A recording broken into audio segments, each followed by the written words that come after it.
Cancer চিকিৎসায় নতুন সম্ভাবনার খবর দিয়েছে রাশিয়া। দেশটির গবেষকদের দাবি, তাদের উদ্ভাবিত ব্যক্তিকেন্দ্রিক বা পার্সোনালাইজড ক্যান্সার টিকা প্রথমবারের মতো একজন রোগীর শরীরে সফলভাবে কাজ করছে। টিকা নেয়ার পর রোগীর শরীরে ক্যান্সারের বিরুদ্ধে লড়াই করার জন্য প্রয়োজনীয় রোগ প্রতিরোধ প্রতিক্রিয়া তৈরি হয়েছে এবং তার শারীরিক অবস্থাও স্থিতিশীল রয়েছে। বিষয়টিকে ক্যান্সার চিকিৎসায় গুরুত্বপূর্ণ অগ্রগতি হিসেবে দেখছেন গবেষকরা।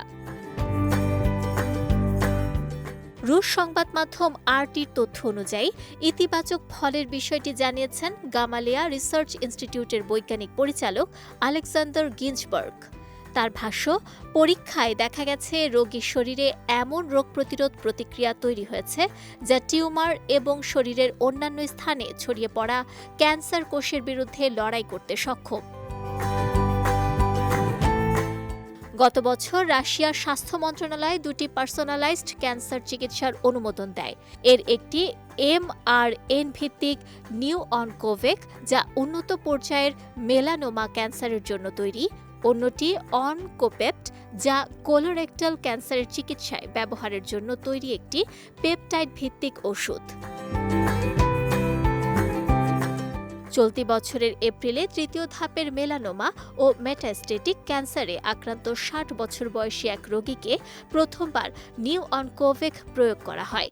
বর্তমানে তিনি হার্জেন মস্কো অনকোলজি রিসার্চ ইনস্টিটিউটে চিকিৎসাধীন রয়েছেন। গবেষকদের পরিকল্পনা অনুযায়ী তাকে আরও ২ ডোজ টিকা দেয়া হবে এবং পুরো চিকিৎসা জুড়ে তার রোগ প্রতিরোধ প্রতিক্রিয়া নিবিড়ভাবে পর্যবেক্ষণ করা হবে। একই সঙ্গে আরও ১০ জন রোগীর জন্য ব্যক্তিকেন্দ্রিক টিকা প্রস্তুতের কাজ চলছে। National medical research centre of রেডিওলজির প্রধান আন্দ্রেই কাপ্রিনের মতে, এই প্রযুক্তির মূল লক্ষ্য শুধু ক্যান্সারের চিকিৎসা নয়, বরং রোগ প্রতিরোধ ব্যবস্থাকে এমনভাবে সক্রিয় করা যাতে সেটি নিজেই ক্যান্সার কোষ শনাক্ত করে ধ্বংস করতে পারে। এজন্য রোগীর টিউমার ও সুস্থ টিস্যুর জিনগত বৈশিষ্ট্য বিশ্লেষণ করে তার জন্য আলাদাভাবে টিকা তৈরি করা হয়।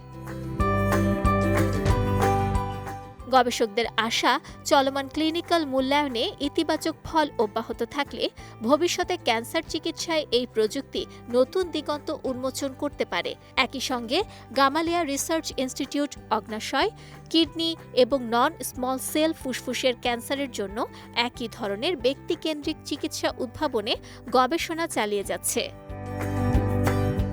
নুসরাত আহমেদ, বিজয় টিভি নিউজ ডেস্ক।